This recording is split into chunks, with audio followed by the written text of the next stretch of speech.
그날 저는 기도하는 사람이 운영하는 회사에서 나왔습니다. 스스로 나왔지만 그게 그거였습니다. 퇴근 시간이 지나고 사무실을 나서는데 건물 입구 앞에 발이 멈췄습니다. 입구 위에 현판이 걸려 있었어요.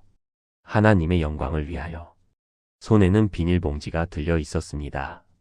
머그컵 하나, 작은 화분 하나, 10개월의 짐이 그게 전부였어요.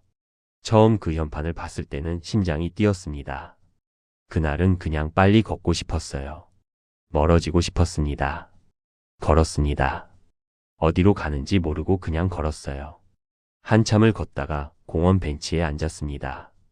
해가 지고 있었어요. 그때 어머니한테서 문자가 왔습니다. 밥은 먹었어? 10개월 동안 한 번도 못 울었는데 그 짧은 문자 앞에서 처음으로 울었습니다. 공원 벤치에서 혼자. 한참을요. 어떻게 이렇게 됐을까요? 처음부터 말씀드리겠습니다. 저는 그 회사를 지원할 때 기도를 했습니다. 20대 후반이었고 첫 번째 직장을 그만두고 나서 6달째 백수였습니다. 지쳐 있었어요. 그냥 돈 버는 곳 말고 의미 있는 곳에서 일하고 싶다는 생각이 간절했습니다. 그때 그 공고를 봤어요. 작은 기독교 계열 기업이었습니다. 교회 부설로 운영되는 곳이었고 대표님이 담임 목사님과 가까운 장로님이셨습니다. 채용 공고 첫 줄이 지금도 기억납니다. 우리는 하나님 나라의 가치를 기업으로 구현합니다. 심장이 뛰었어요. 신앙과 일이 분리되지 않는 곳. 같은 믿음 위에 함께 서 있는 사람들. 그런 곳에서 일할 수 있다는 기대가 컸습니다. 면접은 독특했습니다. 대표님이 직접 보셨는데 중간에 성경 구절을 2번 인용하셨어요. 마지막에 이렇게 말씀하셨습니다. 우리 회사는 가족 같은 공동체입니다. 함께 성장하는 곳이에요. 저는 그 말을 그대로 믿었습니다. 합격 문자를 받던 날 감사 기도를 드렸습니다. 하나님이 인도하신 자리라고 확신했어요. 그게 첫 번째 실수였습니다. 입사 첫날 전체 직원이 모여 예배를 드렸습니다. 20여 명이 작은 회의실에 모여서 찬양을 부르고 대표님이 말씀을 전하셨습니다. 저는 그 자리가 좋았어요. 진짜로요. 이런 곳에서 일하게 됐다는 게 감사했습니다. 동료들도 친절했습니다. 다들 교회를 다니고 있었고 점심자리에서 자연스럽게 신앙 이야기가 나왔습니다. 어색하지 않았어요. 편했습니다. 첫 주에 저를 가장 반겨준 사람은 입사 3년 차 선배였습니다. 저보다 4살 많았고 조용하고 꼼꼼한 사람이었어요. 그 선배가 첫날 퇴근길에 말했습니다. 여기 진짜 좋은 곳이에요. 처음엔 적응이 좀 걸리는데 익숙해지면 달리 보일 거예요. 저는 그 말을 믿었습니다. 선배의 눈빛이 진심처럼 보였으니까요. 나중에 알았습니다. 그 선배도 적응한 게 아니라 체념한 거였다는 걸. 하지만 그때는 몰랐어요. 두 번째 주에는 팀 회식이 있었습니다. 고깃집에서 다 같이 먹었어요. 대표님도 오셨습니다. 대표님은 회식 자리에서도 말씀이 많으셨어요. 비전 이야기를 하셨고 하나님이 이 회사를 통해 하시려는 일이 있다고 하셨습니다. 저는 그 자리에서 고개를 끄덕였습니다. 진심으로요. 지금 생각하면 그 자리가 참 아팠습니다. 다들 웃고 있었지만 그 웃음이 어떤 무게를 가진 건지 저는 그때 몰랐어요. 그렇게 2달이 지났습니다. 저는 그 회사가 정말 다른 곳이라고 믿기 시작했어요. 이상한 점을 처음 느낀 건 3번째 달이었습니다. 야근이 잦아졌어요. 프로젝트 마감이 겹쳤고 열흘 넘게 밤 10시가 넘도록 사무실에 있었습니다. 수당을 물어봤습니다. 팀장님께 돌아온 대답이 이상했습니다. 우리는 사명으로 일하는 곳이잖아요. 시간으로 계산하는 문화가 아니에요. 사명으로 일하는 곳. 그 말이 처음엔 납득이 됐어요. 스타트업이고 작은 조직이니까 다 같이 희생하는 거라고 생각했습니다. 하지만 뭔가 달랐습니다. 그게 뭔지 그때는 정확히 몰랐어요. 나중에야 알았습니다. 사명이라는 단어가 그 회사에서는 야근비 대신 쓰이는 말이었다는 걸. 한 달 뒤였습니다. 연차를 쓰려고 했어요. 주말에 가족 모임이 있었고 그 전날 하루를 쉬고 싶었습니다. 신청서를 넣었더니 팀장님이 따로 부르셨습니다. 회의실 문이 닫혔습니다. 팀장님이 말씀하셨어요. 이 시기에 개인 시간이 필요하다고 느끼는 게 하나님의 뜻인지 한번 기도해 보셨어요. 저는 그 순간 아무 말도 못했습니다. 하나님의 뜻. 그 단어 앞에서는 아무것도 반박할 수가 없었어요. 연차를 거두었습니다. 그날 가족 모임에 늦게 도착했고 어머니가 왜 이렇게 늦었냐고 물으셨을 때 회사 일이 있었다고만 했습니다. 하나님의 뜻이라서 못 갔다고는 차마 말할 수 없었어요. 그 연차 사건이 첫 번째 균열이었습니다. 작은 균열이었지만 금이 가기 시작했습니다. 진짜 문제는 그게 아니었습니다. 더 큰 일이 기다리고 있었어요. 입사 5달째 되던 달이었습니다. 월급날이 지났는데 통장에 돈이 들어오지 않았습니다. 처음엔 착오인 줄 알았어요. 은행 오류일 수도 있다고 생각했습니다. 그래서 하루를 기다렸어요. 이틀째 되던 날 인터넷 뱅킹을 다시 확인했습니다. 잔액이 그대로였습니다. 3일째 되던 날 격리 담당자에게 조심스럽게 물었어요. 담당자가 저를 보더니 눈을 피했습니다. 잠깐만요, 라고만 하고 자리를 피했습니다. 한참 뒤에 돌아와서 말했어요. 이번 달 사정이 좀 어려워요. 조금만 기다려주시면 될 것 같아요. 조금이 얼마인지 묻지 못했습니다. 왜 못 물었는지 지금도 모르겠어요. 그냥 알겠다고 했습니다. 닷새가 지나고 나서야 절반이 들어왔습니다. 나머지 절반은 다음 주에 준다고 했어요. 그달 카드 대금 날짜가 이틀 뒤였습니다. 잔액이 모자랐어요. 어머니께 전화를 드렸습니다. 급히 돈이 필요하다고. 어머니가 왜냐고 물으셨어요. 저는 일시적인 자금 문제가 생겼다고 했습니다. 회사 사정이라고 했습니다. 어머니가 조용히 보내주셨어요. 더 묻지 않으셨습니다. 그 돈을 받으면서 창피했습니다. 29살이었거든요. 독립해서 잘 살고 있다고 생각했는데 다음 달도 비슷했습니다. 이번엔 열흘이 밀렸어요. 그 다음 달엔 절반만 들어왔습니다. 3달이 그렇게 지났어요. 참다 대표님께 직접 말씀드렸습니다. 대표님 방 앞에서 5분을 서 있었어요. 노크를 못하겠더라고요. 심장이 빠르게 뛰었습니다. 결국 노크를 했습니다. 대표님 방에 들어갔을 때 대표님은 창밖을 보고 계셨습니다. 한참을 기다렸어요. 그리고 대표님이 천천히 돌아보셨습니다. 앉으세요. 그러더니 잠깐 기도를 하셨습니다. 눈을 감으시고 짧게요. 그리고 말씀하셨습니다. 기도하면서 생각해 봤는데 지금 회사가 어려운 건 하나님의 훈련이에요. 우리가 함께 감당해야 해요. 이 시간이 지나면 반드시 더 좋아질 겁니다. 저는 그 자리에서 아무 말도 못했습니다. 준비해온 말들이 있었어요. 계약서에 명시된 금액과 다르다는 말. 월세가 밀리고 있다는 말. 더 이상 이런 상황을 감당하기 어렵다는 말. 다 사라졌습니다. 하나님의 훈련. 어떻게 반박해요? 하나님의 훈련이라는데 고개를 끄덕이고 방을 나왔습니다. 복도에 서서 멍하니 있었어요. 월세가 밀리고 있었거든요. 카드 연체 문자가 2번 왔었거든요. 어머니께 또 전화를 드려야 하는 상황이었거든요. 그게 하나님의 훈련이었다면 저는 그 훈련을 원하지 않았습니다. 하지만 그 말을 입 밖으로 꺼내지 못했습니다. 그 회사에서 현실적인 이야기를 꺼내는 사람은 믿음이 없는 사람이 되는 구조였으니까요. 저는 그 구조를 깨지 못했습니다. 그때는요. 그로부터 2달이 지났습니다.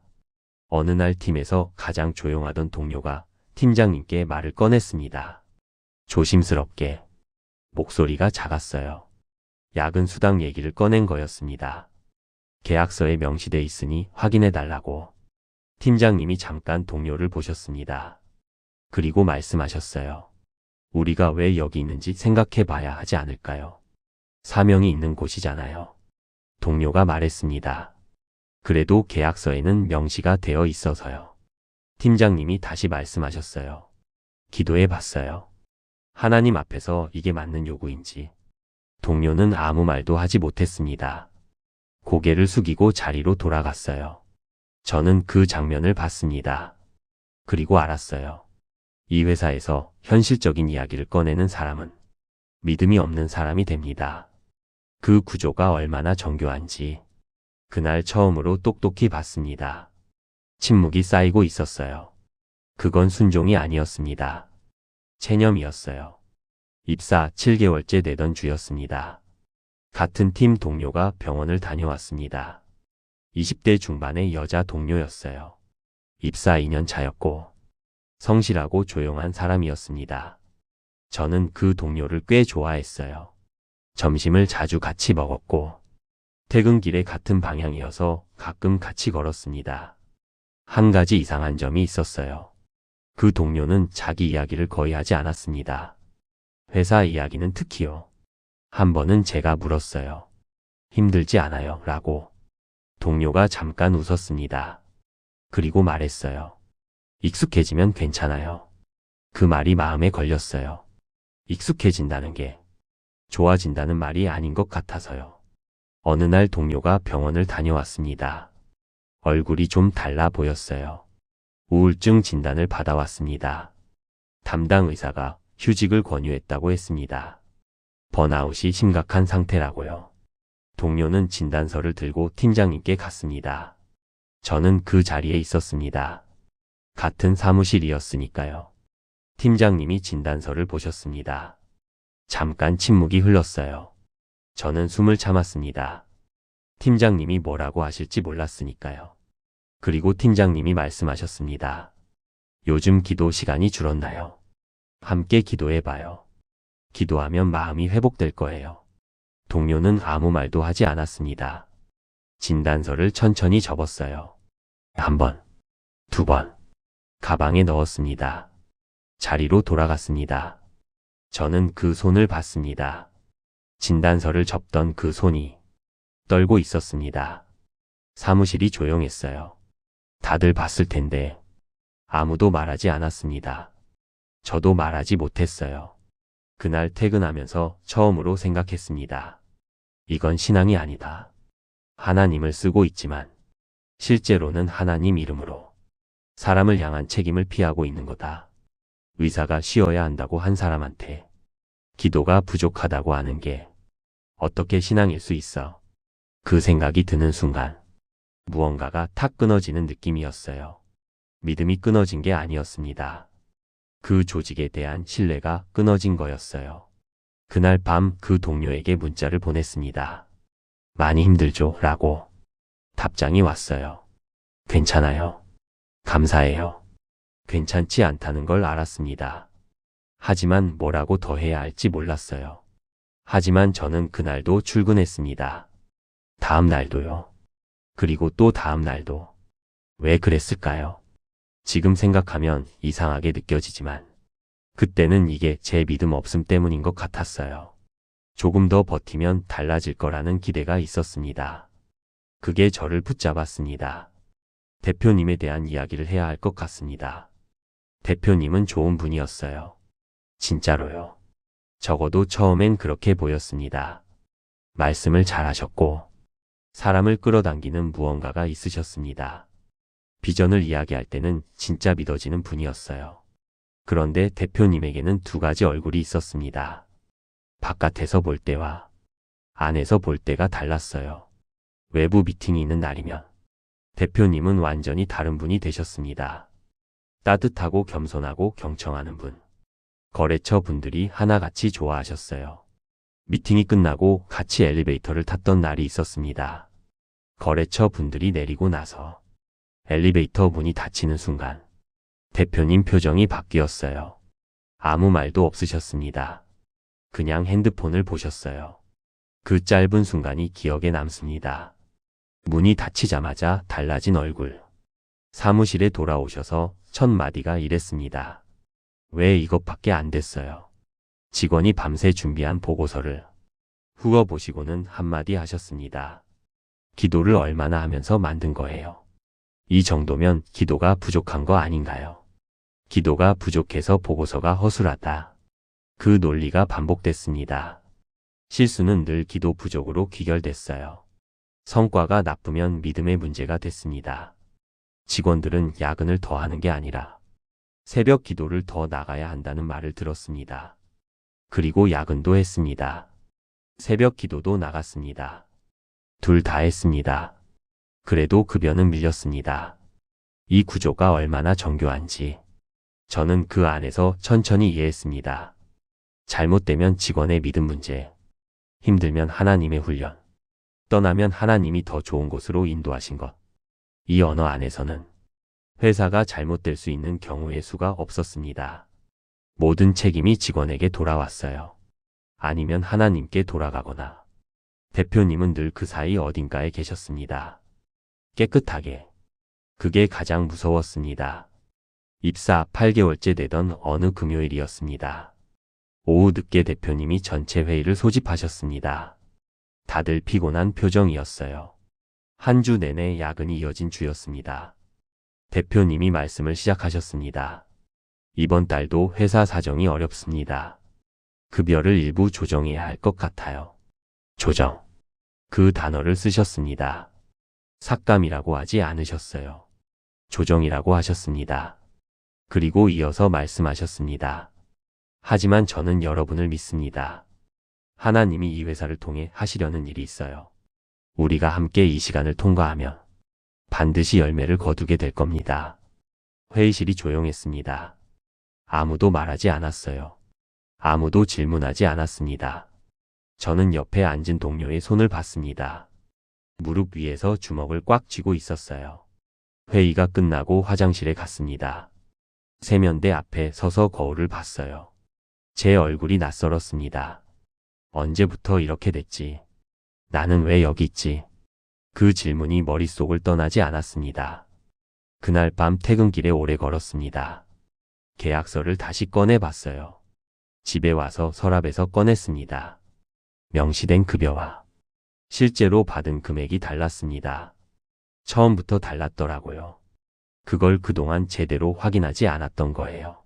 아니, 확인하지 않은 게 아니라 확인하고 싶지 않았던 거였습니다. 믿고 싶었으니까요. 이 사람들을, 이 공동체를. 계약서를 덮었습니다. 잠을 못 잤습니다. 새벽에 성경을 폈어요. 읽히지 않았습니다. 하나님, 이게 맞는 건가요? 제가 잘못 생각하고 있는 건가요? 그 기도에 아무 응답도 없었습니다. 그게 더 무서웠어요. 9번째 달이었습니다. 우울증 진단을 받았던 동료가 퇴사했습니다. 조용히 사라졌어요. 인사도 제대로 못하고 나갔습니다. 사직서를 냈다는 이야기만 들었습니다. 그 동료 자리가 비어 있는 걸 보면서 저는 오래 서 있었습니다. 저기도 사람이 있었는데, 저 자리에 이름이 있었는데, 대표님은 조회 시간에 말씀하셨어요. 떠난 분을 위해 기도합시다. 하나님이 더 좋은 곳으로 인도하실 겁니다. 그게 끝이었습니다. 열흘 뒤에 새 직원이 들어왔습니다. 채용 공고는 저도 모르게 올라가 있었더라고요. 여전히 첫 줄은 같았습니다. 우리는 하나님 나라의 가치를 기업으로 구현합니다. 그 무렵부터 저는 매일 아침 회사 앞에 서서 잠깐 멈추는 습관이 생겼습니다. 현판을 봤습니다. 하나님의 영광을 위하여. 처음엔 이 문구가 좋았는데, 설레었는데, 이제는 이 문구 앞에서 무감각해졌습니다. 아니, 무감각한 게 아니라 두려웠어요. 하나님의 이름이 이렇게 쓸 수 있다는 게. 저는 신앙이 있는 사람입니다. 지금도 그렇습니다. 하나님을 믿는다는 게 달라진 적은 없어요. 하지만 그 현판 앞에서 저는 매일 조금씩 무너지고 있었습니다. 하나님의 이름으로 포장된 것들이 실제로는 하나님과 아무 관계 없다는 걸 몸으로 배우고 있었습니다. 결정적인 날이 왔습니다. 입사 10개월째 되던 주 월요일이었습니다. 아침 예배가 끝나고 대표님이 저를 부르셨습니다. 사무실 문을 닫으셨어요. 자리에 앉으시면서 잠깐 기도를 하셨습니다.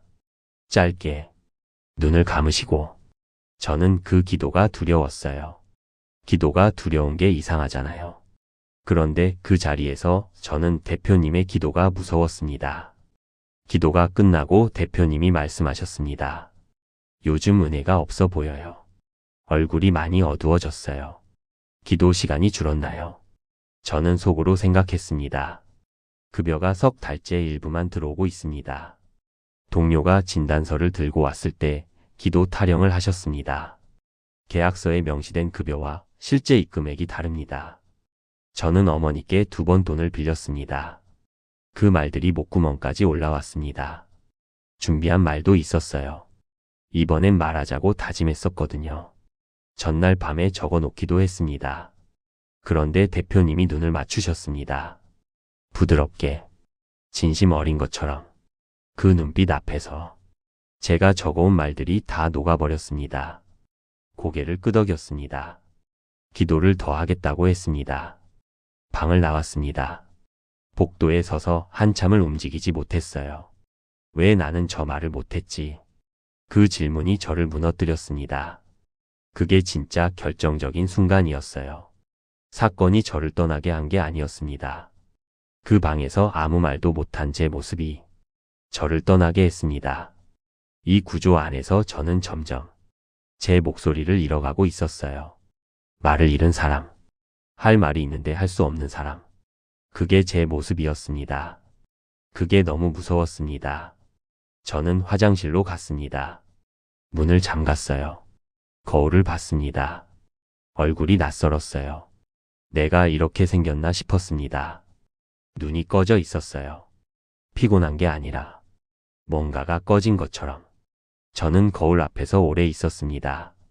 그리고 생각했어요. 더 이상은 안 되겠다. 그 생각이 드는데 10개월이 걸렸습니다. 그날 오후 사직서를 썼습니다. 점심을 먹지 않았어요. 자리에 앉아서 빈 문서를 한참 봤습니다. 첫 줄을 쓰는데 20분이 걸렸습니다. 일신상의 사유로 퇴사를 하고자 합니다. 그 문장을 쓰고 다시 지웠습니다. 다시 썼습니다. 손이 떨렸어요. 퇴사 후에 어떻게 할지 아무 계획이 없었습니다. 이력서도 없었고 다음 직장도 없었어요. 그래도 써야 했습니다. 프린트를 했습니다. 봉투에 넣었어요. 팀장님 책상 위에 올려두고 싶지 않았습니다. 대표님께 직접 드리기는 더 싫었어요. 결국 격리 담당자에게 전달해달라고 했습니다. 그 담당자가 봉투를 받으면서 저를 봤습니다. 말은 없었는데 눈빛이 이상했어요. 놀라지 않은 눈빛이었습니다. 그냥 알고 있었다는 듯한 눈빛. 나중에 생각해보니 그 담당자도 버티고 있는 사람이었겠죠. 저처럼. 퇴근 시간이 됐습니다. 짐은 많지 않았어요. 머그컵 하나랑 작은 화분 하나. 서랍에 있던 개인 물건들. 비닐봉지 하나에 다 들어갔습니다. 엘리베이터를 탔습니다. 1층에 내렸습니다. 현관을 나섰습니다. 돌아보지 않으려고 했는데 나도 모르게 돌아봤습니다. 입구 위에 그 현판이 있었습니다. 하나님의 영광을 위하여. 저는 그 문구를 마지막으로 봤습니다. 그리고 걸었습니다. 주차장에 차가 없었어요. 대중교통으로 다니던 시절이었거든요. 그냥 걷기 시작했습니다. 1시간을 걸었습니다. 어디로 가는지 몰랐어요. 그냥 걸었습니다. 어느 순간 공원 벤치에 앉아 있었습니다. 해가 지고 있었어요. 핸드폰에 문자가 왔습니다. 어머니한테서요. 밥은 먹었어? 저는 그 문자를 보고 처음으로 울었습니다. 10개월 동안 한 번도 못 울었는데 밥은 먹었어 라는 그 짧은 문자 앞에서 한참을 울었습니다. 공원 벤치에서 혼자서요. 그게 그 회사에서의 마지막 날이었습니다. 퇴사 후 한동안은 힘들었습니다. 교회를 못 갔어요. 예배 찬양이 나오면 그 아침 예배가 떠올랐고 말씀이 시작되면 대표님 목소리가 겹쳤습니다. 하나님이라는 단어가 무서워진 적도 있었어요. 그게 부끄러웠습니다. 믿음이 없어진 것 같아서요. 하지만 시간이 지나면서 알게 됐습니다. 하나님이 그 대표님과 같은 분이 아니라는 걸. 사람이 하나님 이름을 남용한 거지. 하나님이 그걸 원하신 게 아니라는 걸. 그 둘을 분리하는데 꽤 오랜 시간이 걸렸습니다. 지금도 완전히 괜찮은 건 아닙니다. 기독교라는 이름이 붙은 곳을 볼 때 여전히 먼저 의심하게 돼요. 그게 훈련인지 아닌지, 신앙인지 포장인지, 그게 상처로 남은 흔적이겠죠. 이 영상을 보시면서 나도 그랬는데 라고 느끼셨다면 먼저 이 말을 드리고 싶습니다. 당신 잘못이 아닙니다. 그 기대가 잘못된 게 아니에요. 신앙과 일이 연결되길 바랐던 마음, 같은 믿음 위에서 함께 일하고 싶었던 마음, 그건 아름다운 마음이었습니다. 그 마음을 이용한 구조가 잘못된 거예요. 진지하게 믿었기 때문에 상처받은 겁니다. 가볍게 믿었다면 그렇게 무너지지 않았을 거예요. 그리고 하나만 더. 상처받았다고 해서 믿음 자체가 틀린 게 아닙니다. 사람이 하나님 이름을 쓴 것뿐이에요. 하나님은 그 현판 뒤에 숨어 계신 분이 아니니까요. 마지막으로 한 가지만 말씀드리겠습니다. 지금 기독교 이름을 내건 기업, 교회 부설기관, 신앙 공동체를 운영하시는 분들께 하나님 이름을 내걸었다면 그 이름값을 해야 합니다. 사명을 말하기 전에 계약서를 지키세요. 기도를 말하기 전에 진단서를 읽으세요. 비전을 말하기 전에 급여를 제때 주세요. 그게 최소한입니다. 하나님의 이름은 불편한 현실을 덮는 언어가 아닙니다. 그 이름 아래에서 일하는 사람들이 있습니다. 그 사람들에게 하나님의 이름은 위로가 되어야지 두려움이 되어서는 안 됩니다. 완전히 나아지지 않았습니다. 그 현판 앞을 지날 때면 아직도 발이 무거워요. 하지만 달라진 게 있다면 이제는 그 두려움을 혼자 사귀지 않는다는 겁니다.